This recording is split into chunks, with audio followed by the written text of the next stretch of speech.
আজকের এই জনসমুদ্রের সম্মানিত সভাপতি জনাব ফারুক আহমেদ, মাননীয় প্রধান অতিথি মাননীয় চেয়ারম্যান জনাব তারেক রহমান, মঞ্চে উপস্থিত রয়েছেন আমার মাতৃ সমতুল্য নেত্রী শ্রদ্ধেয় পাপা, স্থায়ী কমিটির সম্মানিত সদস্য সেলিমা রহমান সহ নেতৃবৃন্দ রয়েছেন, মুআজ্জম হোসেন আলাল সহ নেতৃবৃন্দ, ভাইরা বোনেরা, আসসালামু আলাইকুম।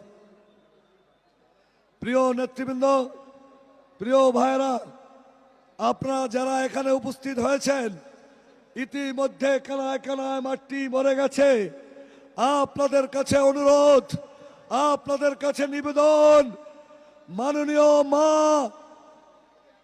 বেগম খালেদা জিয়া আমাদের উপর নির্ভর করতেন, বরিশাল বিভাগের উপর নির্ভর করতেন, আন্দোলন সংগ্রামে নির্ভর করতেন, লড়াইয়ে নির্ভর করতেন।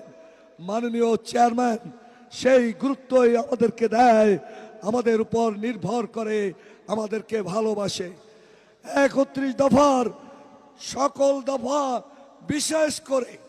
বিশেষ করে কর্মসংস্থানের সৃষ্টির জন্য এই নদী বেষ্টিত অঞ্চলে তিনি ইন্ডাস্ট্রি করার কথা বলেছেন।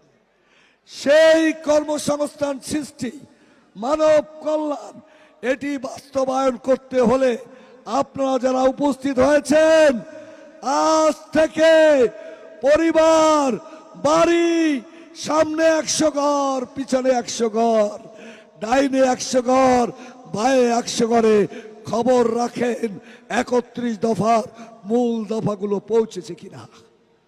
খবর রাখেন ভোট সেন্টারে যাবে কিনা।